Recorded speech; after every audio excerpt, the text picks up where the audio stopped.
Hey everyone, Kendrick and Josh here.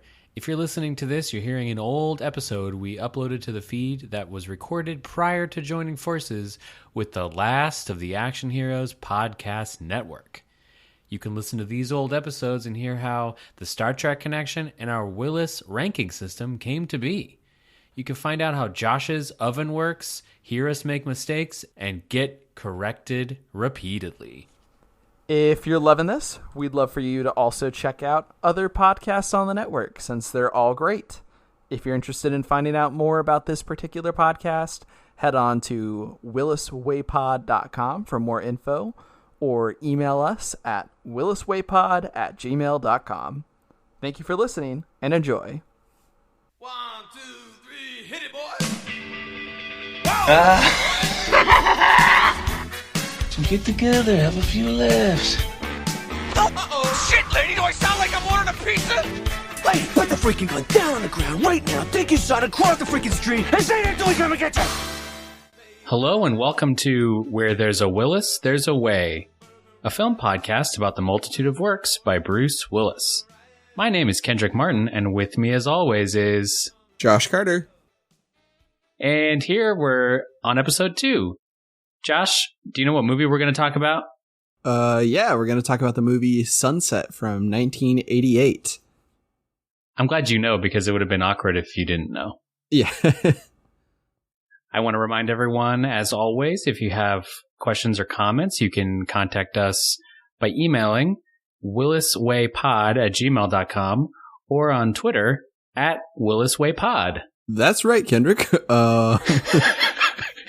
So as Josh mentioned, we're going to be talking about the 1988 film Sunset. We're going to be going over the description of the movie. We're going to be talking about our thoughts over the movie, dive into Bruce Willis's portrayal in the movie, and then wrap it up with your favorite, The Wheel of Willis.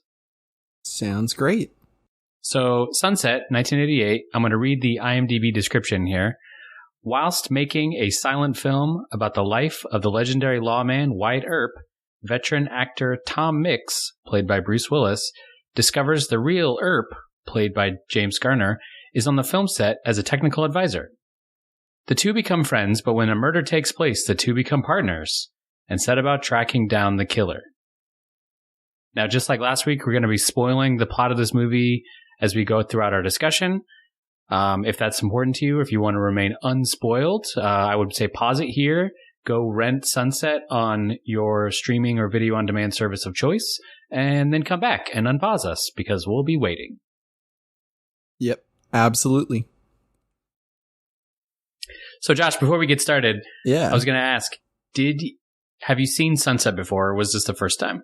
I hadn't seen Sunset before. This is my first time watching it, first time hearing about it for the purposes of this podcast. So I had no idea. I had no background knowledge before this movie, and I went in actually pretty blind again. Same thing as last week.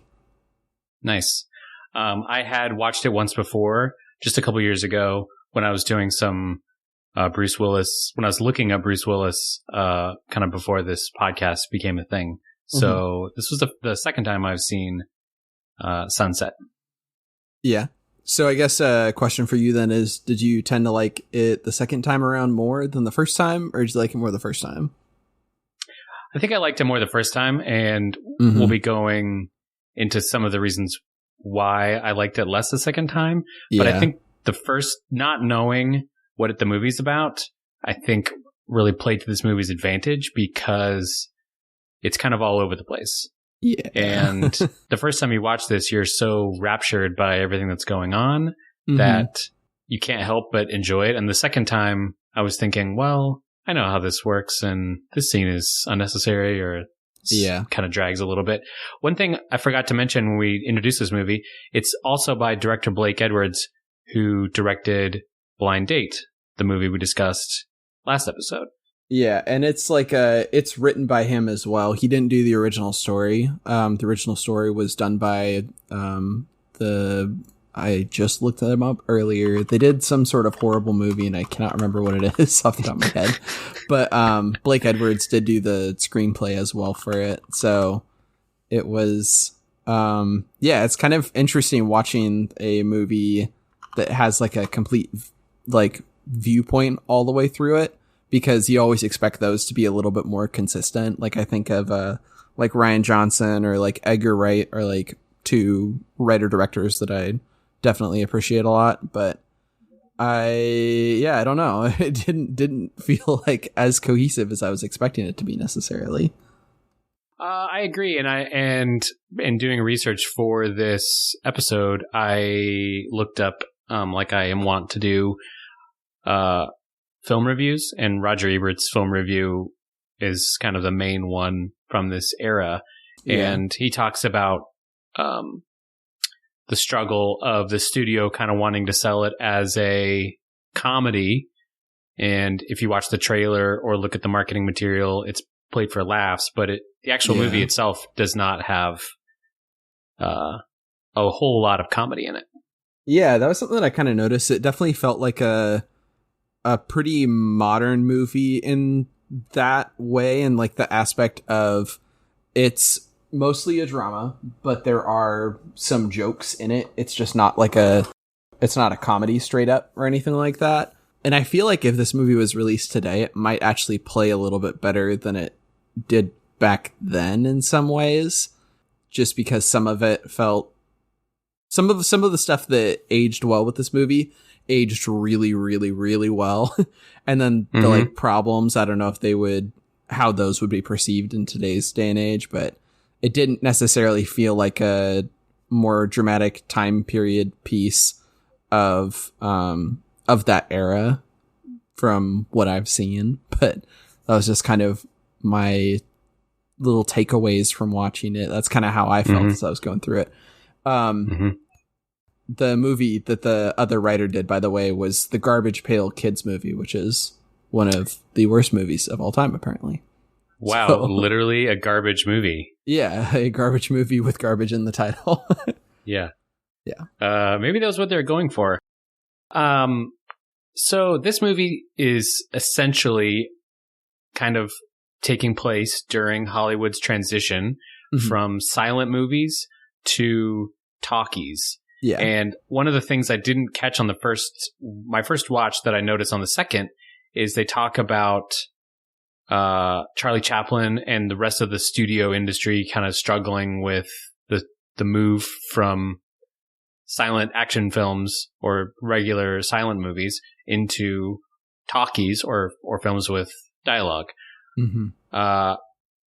Do you have much experience watching old silent films? I know for me, I don't really. Yeah. I've seen a few. Like I've seen Buster Keaton's 1 Week, like most of that all the way through. And then I was watching some clips of I know that we're jumping ahead a little bit, but some clips of IRL Tom Mix as well. So I have like a little bit of experience with them. The nice thing is that they're like basically all the ones that are preserved are on YouTube. So they're pretty easy to find.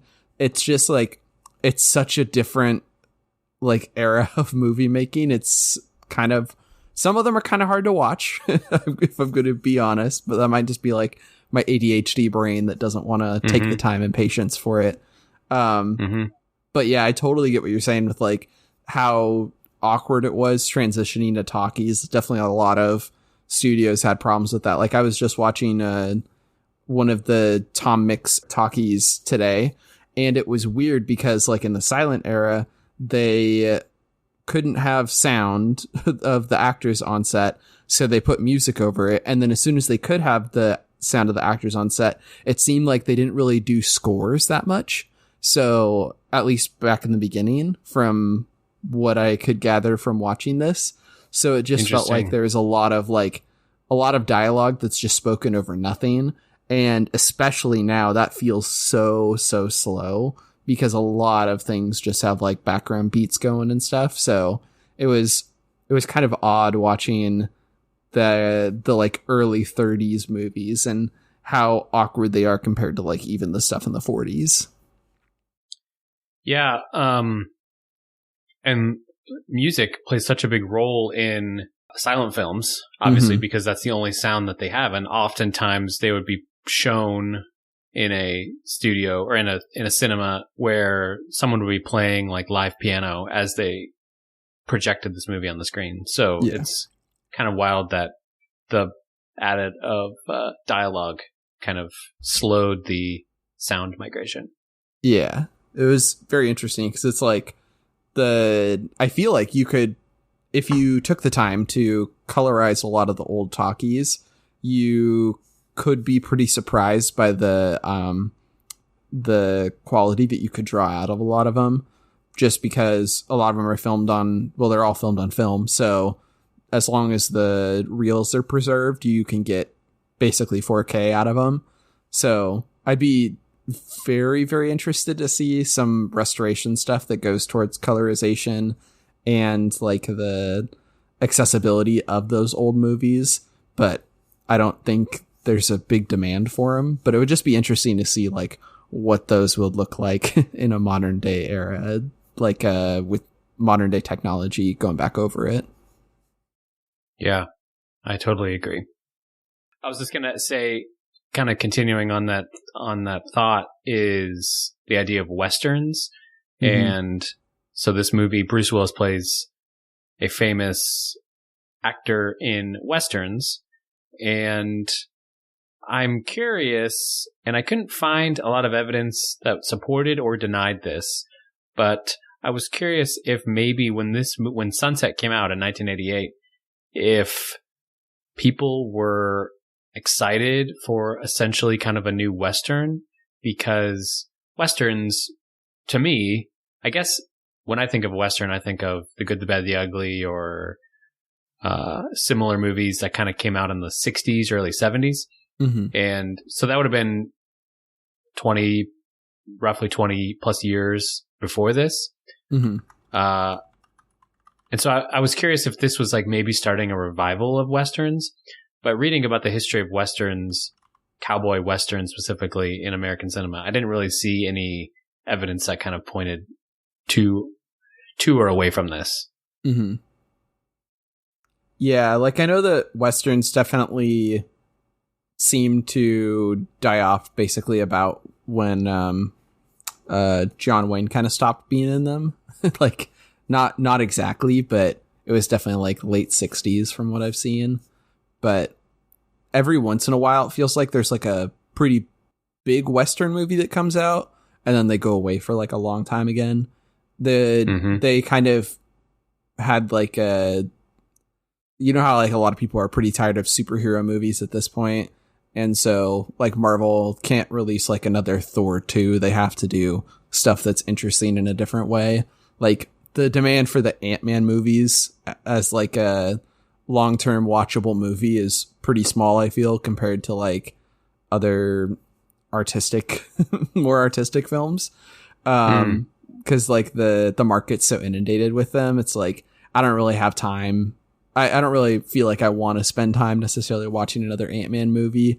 I do love Paul Rudd, but they're not like, they're not the most like, interesting long term. Like maybe I'll watch it once and then that'll be it. But Westerns kind of had like this market saturation problem where there were just so many of them, and then they died off for a while, and then they kind of came back and then died off for a while. The same thing happened with like Guitar Hero type games and like musicals back in the 60s and 70s.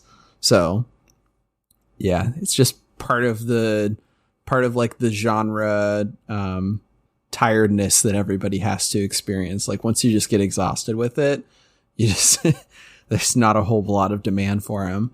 And like back in the 80s, I know of one other kind of pretty big Western, which was Silverado.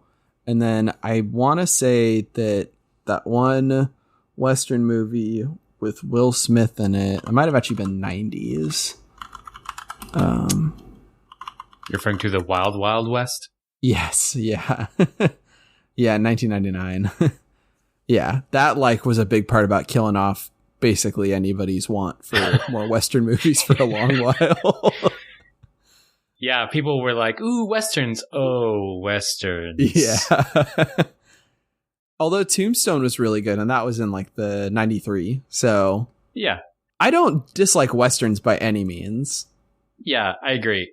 I think every few years you get a really solid Western, and I think they've become kind of like superheroes are today. That was a good comparison, where we had a few years where every year there was 10 superhero movies. Mm-hmm. You know, indie movies were about superheroes, comedies were about superheroes. So I think just like today, we have a Western that comes out every once in a while, and it can be a small movie, or it can be something like The Hateful Eight by Quentin Tarantino. That was a massive movie. Yeah. Not in terms of like set or anything like that. Just no, it feels like a big movie when you're watching it. Yeah, it's very long. Yeah. Yeah. It was very interesting. I kind of was actually hoping for more elements of a Western movie when I was watching it. I felt like every time they were there, I was really excited about it. And then there was like a lot of moments of not that. Like that one sequence where they're shooting the scene in the bar and there's like that fight going on. I was like, yes, give me more of this. And then there's a great bit, like maybe it's 80% of the way through the movie, that feels like the height of Tom Mix's character, except for maybe the end battle sequence, which we could talk about. But and every Western moment I was just eaten up and loving. And I definitely wanted more of them, I felt like. Yeah, because when you start this movie, so the opening scene is them filming a Western, and you're not told they're filming a Western. It's just like a scene straight out of a classic Western.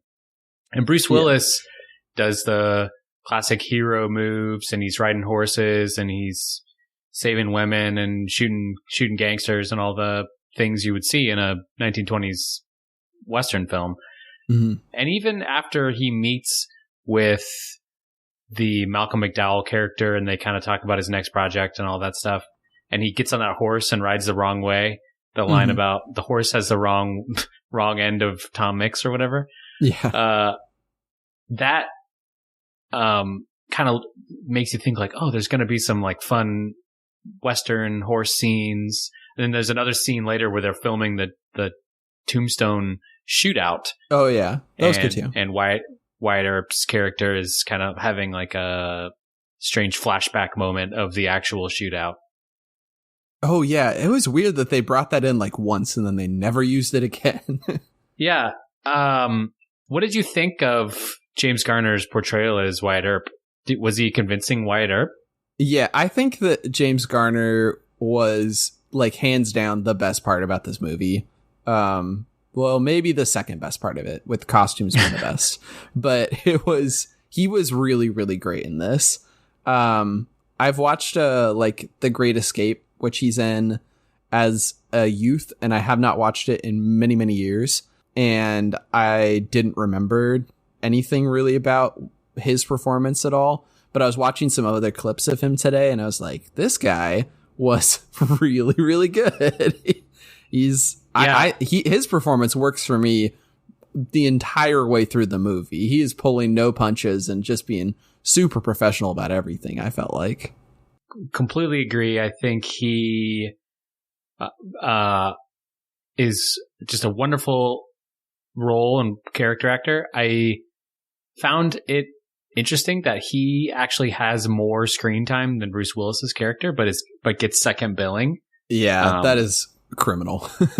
Which is kind of a fascinating thing. Did you know that this was the second movie he played Wyatt Earp in? Yes, I did know that. I looked that up just today, and I, of course, had to go watch some shots of that other movie where he plays Wyatt Earp, which is escaping me at the moment. Hour of the Gun, which I have not seen any of. Hour of the Gun, yeah. So I watched a couple of clips from it, and he is like 20 years younger, and he's also doing a great job playing Wyatt Earp. He's a little bit more, I'd say, like softer in that movie than he comes off in this one. Not that he comes off like super hard around the edges at all, but he is even a little bit more like reluctant reluctant gunman sort of character in the last one, reluctant sharpshooter. So yeah, I liked him a lot. I think he was great. He does give off like grandpa vibes though, to me at least. Yeah. I thought his portrayal of Wyatt Earp was really wonderful, and I loved how he remains like what you would expect a lawman to be, even when he's talking to other police officers or out fighting bad guys. He's like trying to maintain justice and not just shoot from the hip. Yeah. It speaks to my thoughts around how this movie feels like it's trying to be so many different things because of that scene is an example of in Tombstone where he's kind of having these flashbacks and appears traumatized by his role in that shootout. And a lot of people died and friends of his have died, and what you would expect to be a very traumatic experience. And so, but like you said, it's never brought up again. Like, yeah, he's like, oh, this is perfect and looks good to me. And then they go off and like continue on the hijinks of the movie. Yeah, I feel like there's a lot of things in this movie that needed to be edited on like one or two more passes on the script. Because this movie has a lot of excess in it. I feel like just from watching it, like there are so many characters that you're trying to like keep track of throughout the movie, and like the audio mixing is weird. So those two things don't help each other at all when trying to hear what all's going on.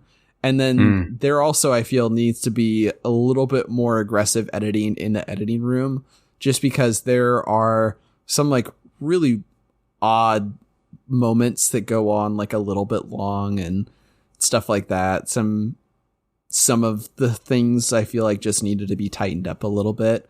Once again, like I'm not a huge fan of slapstick, so it was really odd right after the like murder of what's her face takes place, when like it kind of starts kicking the story into high gear. Right after that happens, or I should say right after it kicks the story into gear, because the movie does not feel like it has a purpose before she dies. And then she dies, and then you're like, okay, now I know what's going on.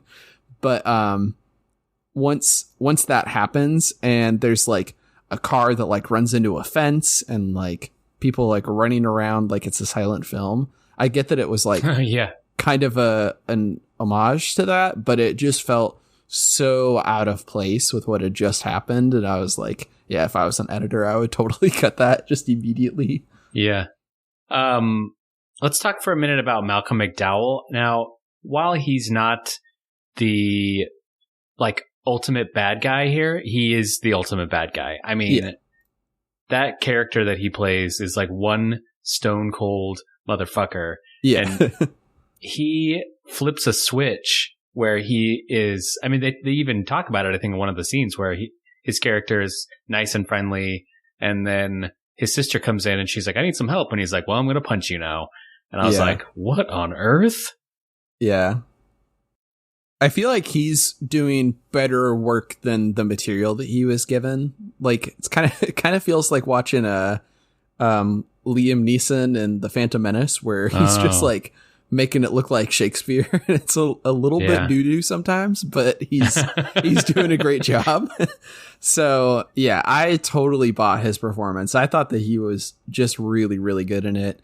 And it's great that you mention him, because he brings up our great segment of every episode that we're going to talk about, the Star Trek connection. So the Star Trek connection. So Malcolm McDowell, I don't know if you know this, but he has a relation to Star Trek. Go on. He is the uncle of Alexander Siddig, the guy that plays Dr. Bashir on Deep Space Nine. And he was also in a Star Trek movie. So, yeah. I did know about the movie relation. You're speaking of Insurrection. I believe he plays the bad guy. Not Insurrection, Generations. Oh, that's right, Generations. The one with Kirk and Picard. Yeah. Yeah, probably my least two watched Star Trek movies, Insurrection and Generations. God, I hate like almost every single next gen movie. They suck so much. There's some bangers in there, but yeah, for the most part, they're pretty bad. Yeah. Man, I have not looked ahead, but I really hope we can keep up the Star Trek connection with every Bruce Willis movie. Well, if we can't connect the next movie to Star Trek, I know how to connect it to a Star Trek parody. So, oh well, yeah, we'll make it work. We can make it work, I suppose. With that, so Malcolm McDowell's character in Sunset is a former clown in silent film movies who became a movie studio owner. Yeah, and the end, which takes place at the very first Academy Awards. Yep. Where he plays this clown character and just rolls around the stage. I was flabbergasted because it was so ridiculous. And they did not talk about it before. They weren't like, oh, you Mr. Clown, did you just tumble down those stairs or anything? They didn't say a fucking thing about it, and then all of a sudden he's like jumping around. They do bring it up once. Oh, they do. Okay. In the most ridiculous way. I believe it's when he catches Wyatt Earp in his house, and he like walks into his house, and then he pretends to trip and does like a little tumbling act and kind of rolls through their room and like pops back up, and he's like, haha. Again, just like, what on earth? I think that I might have just somehow blocked that out of my mind. I do not even remember that at all. Yeah. Yeah. Me and my roommate who were both watching it were like, what is going on right now? Yeah. Because that's like not how you pay off a satisfying buildup of a character trait throughout a movie. No. And that's kind of leads me to a point I wanted to ask you about. So Blake Edwards directed this, and he directed Blind Date. And we talked about in the last episode around Blake Edwards came from directing a lot of movies with a lot of slapstick comedy, i.e. the Pink Panther and so on and so forth. And Blind Date has a lot of slapstick comedy. So he has a resume full of slapstick. And this movie, other than the aforementioned ridiculous clowning, doesn't have a lot of that slapstick, but instead has much more combat. Now, do you feel like Blake Edwards is trying to transition here, or do you think he just didn't want to do slapstick comedy for this movie? I probably have to go look and see what else he directed after this, but I want to say that he kind of wanted to do something different. That's what it seems like to me, because it feels way different than Blind Date. Like, it almost doesn't even feel like the same director. Or actually, I will say it doesn't feel like the same director. It feels like he's really trying to flex a different muscle for this movie. Right. I totally agree. What did you think about the combat overall? I know, so we mentioned Bruce Willis does some horse tricks in the beginning of the movie, and then he does some more at the end. Those are obviously stunt actors. Mm-hmm. But other than those, the fighting and the horse acting and other combat and stunt like elements, did you enjoy those? Yeah, I did actually. I thought that they were pretty fun. I was kind of surprised, like, how straight so many things were played. Like that one sequence where they're like in the like kitchen of I can't remember what the bad guy's name is. Dutch, yeah, that sounds right. Yeah. So like all three of the main characters basically are over there, and like there's that like police officer who's got a gun as well. That scene could definitely have been played a lot more slapsticky, but it was played 100% straight. And I was invested with all the characters and everything that was going on. But the sequence before that with Bruce Willis, where he's like fighting the like butler guy, it was like odd and it felt out of place to me. That sequence was played a little bit more for laughs. So I don't really know kind of what the overall goal was, because it feels like one moment he's going for more silly, the next moment he's going for more straight, and I don't know what his intention was with it. Yeah, I agree. I felt like it was, again, kind of just all over the place. Mm-hmm. I really, really, really like the shootout, though. Like, I thought that was a great moment for the characters, and it had like the right amount of tension in it. Yeah, I liked that sequence a lot. I thought it was really fun. And I also enjoyed that whole scene in the Spanish restaurant. Yes. Where both Wyatt Earp and Tom Mix have to kind of defend these angry stunt actors who don't believe Tom Mix has what he portrays to have. Mm-hmm. Yeah, I liked that sequence as well. One other thing that I wanted to talk about as far as like a dropped thread goes in the movie is that, do you remember like in the beginning of the movie, they make a big deal about how Bruce Willis speaks Spanish, but he's like just doing like very basic Spanish words. He's just like, well, you're like my amigo, man. And then he's like, oh, you sound like you speak a lot of Spanish. He's like, mi casa es su casa. And you're like, I'm pretty sure like most everybody knows how to say these things, but whatever. And then they like never bring it up again, I feel like. Maybe in the 1920s, not everyone knew those words. I don't know. That is possible, I guess. Interesting. I do have a couple other thoughts along those lines, but I'll save them for our Bruce Willis discussion. Yeah. The other dropped thread that was like bizarre to me was they bring up how like they conceived of the bad guys conceived of this whole plot to frame Bruce Willis for a rape. So he'll go to prison, and they frame him for a rape. So he goes to prison. He goes to jail, has a scene in the jail, and then the next scene, he is out of the jail, and there is no explanation for it whatsoever. They just do not explain how he gets out at all. And so it's like, why would you even set up this whole thing except for to show that the bad guy is bad, but you don't even need the sister involved in the plot, like, at all, I feel. Like, you could do this movie, cut her out entirely, and it would be the exact same movie. Mm-hmm. So yeah, I think this, like you were saying, the editing needed to be tightened up a little bit because it definitely started to feel a little long in the tooth. Yeah. Did you know what award the director got for this movie? Yes, he got a Razzie for directing, right? You are correct. It was news to me that the Razzies were even that old. I did not think the Razzies went back to the 80s. Yeah. I want to say that was one of the first ones. Is that right? I think it was the 7th. I think the first one might have been in... It was not that old. I don't think 81. They were a decade old when they... Yeah. Yeah, so probably the 8th or 9th. But yeah, it seemed like this movie was not critically acclaimed in its time. Mm-mm. On any stretch of the imagination. Yeah, that was something that was kind of odd to me. Like, I thought that it was better than... Well, I guess I don't want to spoil what I think of it, but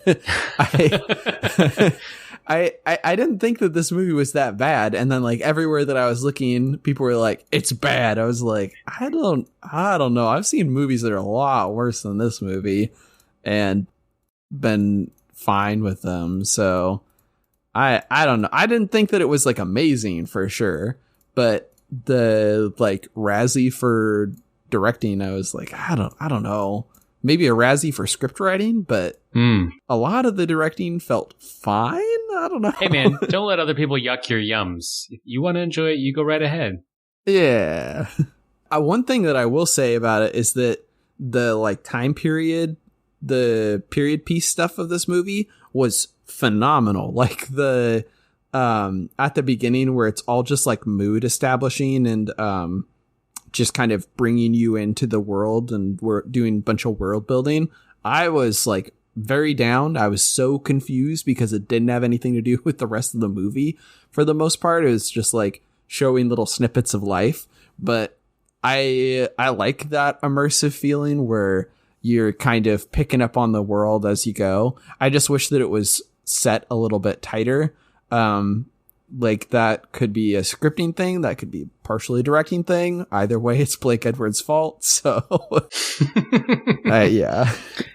Totally agree. I think this movie, and I think that's Blake Edwards. I thought the same thing about Blind Date, is his set dressing is phenomenal, and the details that go into the locations he creates, whether it's the cars in this movie or the different elements of 1920s LA. Yeah. I thought that was all really well done. Yeah, for sure. That like Spanish bar sequence especially comes to mind as being particularly great. Yeah, there's definitely like a lot to like about this movie and a lot of elements that I really like, but as like a cohesive movie as a whole, there's just a lot of things that I'm not crazy about. So I think overall it's kind of like lukewarm, but there's parts of it that are really good. Like the costumes. The costumes are great in this movie. And the costume designer actually was nominated for an Oscar and later went on to do the costumes for 12 Years a Slave. Oh, wow. Yeah. I agree. The costumes were fantastic, especially the costumes Bruce Willis wears. He has some of the most ridiculous and amazing outfits every time they're out and about on town, and I love them all. Yes. Yeah, and like the costumes for just like a character perspective are really great. Like everybody's got like their own types of colors and stuff. So in a movie that's very garbled and confusing, having the costumes act as this visual representation to be able to clue us into what the hell is going on was super, super helpful. Like, Bruce Willis, like almost always being in white, for instance, is, pretty fun. And James Garner was like most of the time in like blacks and browns and stuff like that. So I liked the costumes in both like just literally what they were wearing and in the aspect of approaching it from like a character-based perspective. Totally agree. And I want to know if I can get that rose embroidered leather shirt he's wearing. Oh my God. Yeah. Let's see if that thing is for sale.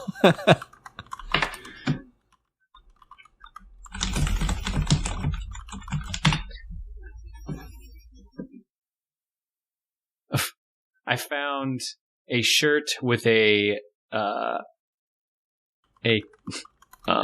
still from the movie on there. Ooh. That's not what I'm looking for. Yeah, I don't know that it would have been popular enough to warrant any mass production of it. Yeah, it was great though. So many of the costumes in this movie are great. Oh, I also liked the music. The music worked for me. It did its job. Yeah, I wasn't blown away by the music, but I thought it set the scene really well, and I liked the Western music. They kind of overlaid the Western scenes a lot. For sure. What did you think of the plane scene? I didn't really find it all that necessary. Like, it felt like there was a few minutes of that movie where it was like, what if we were just planes, trains, and automobiles? And they do that for a second, but it's like horses, cars, and planes. So yeah, that's weird. They get on a plane, they fly for a little bit, then they run out of gas. Yeah. And they land. They come so close to hitting those cows. Yeah, I'm like, this can't be the way it was supposed to happen, because you can't just get cows to do what you want. Like, what is going on here? Yeah, I have no idea what all is happening. Cows are actually pretty receptive to people if you're nice to them, so they might have been able to get the cows to land over there or stand over there and then land the plane right near them. But yeah, it was very, very odd. Yeah. Although one of the farmers is the like brother of James Garner, so I think that's why he was in there. I remember looking that up. It kind of gave us a reason for them to have to be on horseback together. Yeah. It was just a very contrived reason for that. Yeah. I guess like Like, why didn't they just have them drive their car and then their car runs out of gas in front of a farm? I don't get why the plane was in there at all. Yeah. One other thing that I wanted to talk about was we already talked about the critical reception for this movie, but have you looked at like the movie as far as how it did box office wise? I looked up the box office numbers for opening weekend, but I didn't look at the total box office numbers. Tell me. So box office numbers for opening weekend are basically it. It made basically 4.6 million in total, and its budget was 19 million. So Whoa. It lost like basically, what is that? 5 times the amount of money that it made. Wow, that's not good. Yeah, it was like very, very badly received. And that was kind of like the weird thing for me, is that I don't feel like it necessarily deserved that. Like, I feel like this movie should have made a little bit of money, not done amazing, but it's definitely not the worst movie I've ever seen by like a long stretch. And the fact that it was like so maligned is so surprising to me. But I don't know if maybe there was like something really big that it was opening against, and so that's why it didn't do great, but I have no idea. That's fascinating. Yeah. All right, now that we've talked about the movie overall, we're going to dive into our thoughts specifically around Bruce Willis, as this is a podcast about Bruce Willis. Mm-hmm. Now, as we talked about last episode, when I think of Bruce Willis today, I think of the action star, grumpy, not at all comedic character that he plays in a lot of his later action movies. Mm-hmm. Blind Date and this movie both being a big surprise to me on how funny and gregarious he can be. Did you find him to be funny in this movie, or did you think that he played more of the classic action star that we know of today? I'm gonna be real and say that I don't really think anything that he was doing was really working for me in this movie, but it's probably more in line with the comedic side of it, I would guess. I don't know. His performance was just odd, it felt like. Yeah, it seemed to me like he was told to play a suave movie star, but I never once was that convinced he was a suave movie star. He was, in the beginning of the movie, he kisses like 4 different women that he comes across. Yeah. And then you find out later that like one of them is his partner. And so that makes sense that they, would have kissed. But the rest of the time, he's just like right and left. Women are fawning over him. And sometimes like he can turn on that charm and like wink and smile. I think of when he's at the train station welcoming Wyatt Earp on the horse. But the rest of the time, especially when he's kind of using his star power to get them into places, it just does not work for me. Yeah, that's kind of how I felt too. His voice in this movie sticks out like a sore thumb to me. Like, it is just straight up Bruce Willis doing Bruce Willis, not even like no like old transatlantic sort of talking aspect. And the real life Tom Mix did kind of have a voice that was like that when he was speaking, at least when he was like delivering lines and stuff like that. So I don't really know what all he's going for in this movie. It was odd. And I don't know if you saw the quote that James Garner is quoted as saying about him, but he was not kind to Bruce Willis's performance as well. What did he say? So he is quoted as saying, "Willis is high school. He's not that serious about his work. He thinks he's so clever that he can just walk through it, make up dialogue and stuff. I don't think you work that way." Wow. So to say that about a co-star is pretty rough, but like I don't feel like he was that bad, but I can definitely see why a actor of James Garner's caliber would be kind of like perturbed to be working with somebody that is not as good. And I don't really know, like, I guess Bruce Willis is trying in the movie, but I've seen him try harder. Maybe it's just he's gotten more skills since then, but I can see kind of where he's coming from, where James Garner's coming from with that quote. It is still pretty rough, though. So this is Bruce Willis's second movie, obviously, and we don't know what his TV show Moonlighting consisted of because, as we mentioned last episode, it's not easy to find, so we haven't been able to watch it. But I wonder if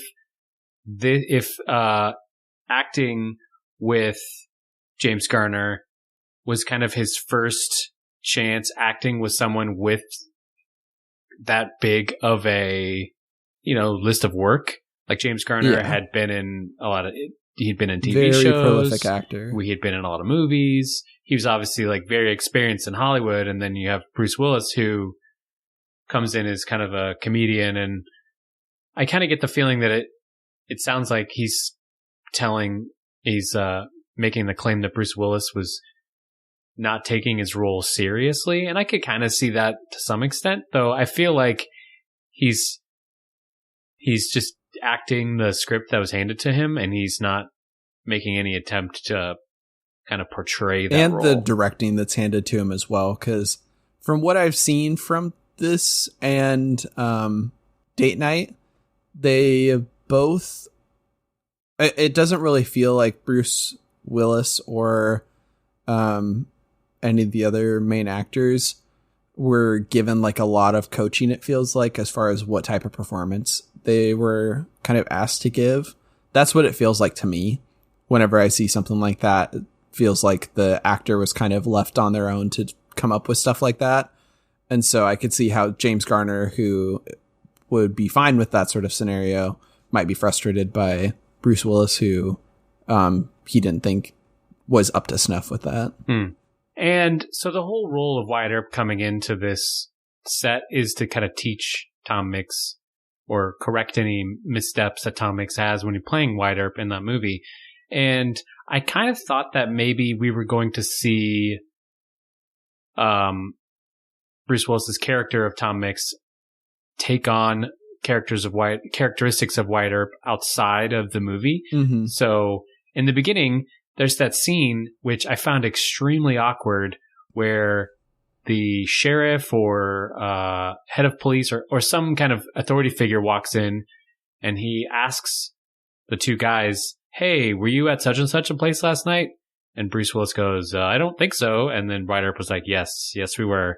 And that continues on for the whole conversation of Bruce Willis just kind of being like, "Oh, no, I'm not going to tell you anything." And Wyatt Earp being helpful, even though he also wasn't a fan of what was going on.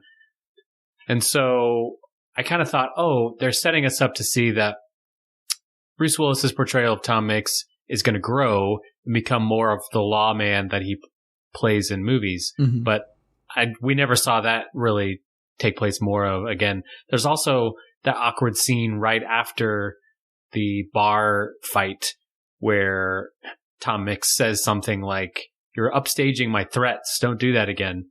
Yeah. And I can't tell if that's played for laughs or if they're being serious. Yeah, I was pretty confused by that as well. It feels like there's like a lot of ideas that are potentially good on paper. They just need to be fleshed out a little bit more. And that would definitely be on my list of things that was odd about it. Because you could have totally had like a Men in Black sort of scenario where it's like the old dog is teaching the new guy how to be more in line with it, and then the new guy gets to teach the old guy stuff as well. But it didn't really feel like either of the characters grew a whole lot throughout this movie. I'm actually going to say that it didn't feel like they grew at all. Because they just kind of learn stuff, and the audience learns stuff with them, and then they do stuff, and then the audience gets to watch them do stuff, and then the movie is over. And so from like a character perspective, definitely a lot of missed opportunities, I feel like. Yeah, I agree. And I think that may be what 1920s noir films were like. Mm-hmm. But especially by the 80s, and even more so now, we've kind of evolved a better way of storytelling that I don't think if you were to tell a story about that took place in the 1920s, you don't have to tell it in a way that like doesn't showcase the growth in storytelling techniques that we've made in the last 100 years. Mm-hmm. Yeah, I thought that was just odd. There's a lot of choices like that I was confused by, perplexed even. Like, he definitely wasn't like the worst part. Like, I don't want to mischaracterize him and say that he was terrible, but I just wasn't feeling it at all. And it's weird that he gets top billing and like he's not even arguably the main character. It was just odd. He feels a little bit miscast, I would say. What did you think about the two love interests in this movie?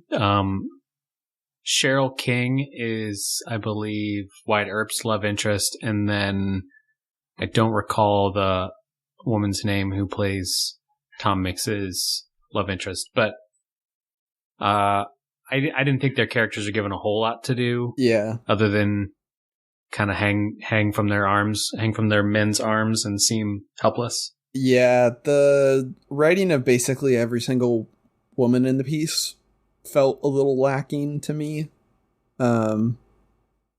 So yeah. And it was really super, super weird. It felt like to have Wyatt Earp like sleep with what's her face, the like 26-year-old girl from the brothel. That was like felt so odd. And like, I know that I'm sure if you're a big famous lawman like that, maybe you sleep around a lot, but it felt so counterintuitive to like the gentleman character that we'd seen so far. So yeah, that felt really, really out of left field for me. And not to mention the awkward moment of where he goes, "I could be your grandpa," and she's like, "I just need someone right now." Yeah. Yeah, I agree. That whole section was extremely strange. And you could cut it out and not really have any problems either. I agree. Yeah. I didn't feel like either of the two couples with our protagonists really had any chemistry. Yeah, I would agree. And like, it was also like, I can't remember what the guy's name is, but the Harry Potter guy, he's just like a thing that comes up whenever the plot needs him to come up. He's like in it at the beginning and like, oh, he drinks a lot. And then he's like not in it for like 45 minutes. And then he comes back at the end and it's not satisfying at all, it feels like. So yeah, I wasn't as for that either. Totally agree. Right on. Yeah, so we're going to rank this against every other Bruce Willis film that we've seen for the podcast, which is so far 2. Which one would you rank higher, do you think? So I think, to me, Blind Date takes the number 1 spot. And its main selling point as I compare these two is its length. Blind Date comes in like a cool 93 minutes or something like that. Mm-hmm. And that covers a lot of sins. This movie is longer. And I feel like if you can feel it. Yeah. How about you? Yeah, I feel like there's definitely stuff that I like more about this movie than I liked about Blind Date. But I don't have necessarily a strong opinion on which one feels better to me necessarily. Maybe I might put this one maybe a little bit above Blind Date just because I like slapstick a little bit less, but they're definitely close, but for totally different reasons. One thing I forgot to mention, and we don't have to leave this on the recording, is at some point we should sit down and write down our current favorite Bruce Willis movie and not tell the other person. Oh yeah. And then we'll ask each other, like, is this your favorite, or did it become your favorite? That would be fun. I haven't seen a lot of these movies, but I have a favorite in mind. Yeah. So just something to think about for the future. I think that's a great idea. Cool. So, you want to introduce the Wheel of Willis? Yeah, we're moving on to like the last part of our podcast, the Wheel of Willis. So this is where we spin a wheel of questions about Bruce Willis in this movie, and we get to decide on an answer. So I just spun it, And the question was, if this Bruce Willis character was running for mayor, would you vote yes or no, and why? So, Tom Mix, played by Bruce Willis, running for Portland mayor, would you vote yes or no? I'm gonna say no, because he has shown zero ability to lead. Yeah. He doesn't seem like a leader at all. I would 100% agree with that. And I don't even know that character knows how to work a phone, so we'd be running into a lot of problems. He doesn't know how to fly an airplane, but he sure gives it a shot, which makes me feel like he would definitely be a guy who would be like, I don't know how to be a mayor. I'm going to run. Yeah. You're so right about that. Yeah, that would be interesting. I would be so interested to see what like an actual Bruce Willis mayoral candidacy would actually look like. Like what would his marketing campaign be?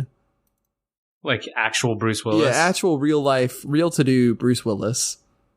That would be funny. Did you know, small aside, Frances McDormand lives in Oregon? No. The actress. I did not know that. And apparently, I don't know where in Oregon, I just know it's a small town in Oregon. Apparently, she's like fairly involved in her local politics in that part of Oregon. I looked on YouTube and I tried to find, she speaks at a town hall, or she's on a radio commercial, or there's something, and I couldn't find it. But my parents ran into her at the airport one time here in Portland as she was getting ready to leave, and I led me down a rabbit hole of like, oh my gosh, she lives in like rural Oregon somewhere, or at least has a house, I guess. Yeah, that's so cool. I always love hearing about people that live in Oregon. Oh my gosh, I forgot to tell you. I was driving around Portland, and I found out that there is a Willis Boulevard. So at some point, we have to go take a picture in front of it. Yes, absolutely. Cool. So thank you, everybody, for coming out to listen to Where There's a Willis, There's a Way. You can follow us at WillisWayPod on Twitter, or email us at williswaypod@gmail.com. You can send us an email if you have questions, if you have comments, if you have concerns, if you have suggestions for the Wheel of Willis, anything else. If you're lonely and you want to talk to somebody, send us an email. You can find all of our episodes on Apple Podcasts or wherever you listen to podcasts. You can follow me, Kendrick, on Twitter at KMartinix. That's KMartinix. Or you can find any other work I've done at kmartinix.com. And you can find me, Josh, on Twitter at JoshingCarter. Josh, do you know what we're watching next time? I do know what we're watching next time. We're going to be watching 1988's small indie film that doesn't have a big cult following or any sort of following, really. It's kind of faded into obscurity. Directed by John McTiernan, John McDouble, Die Hard. And that's the truth. Give or take a lie or two. Nice.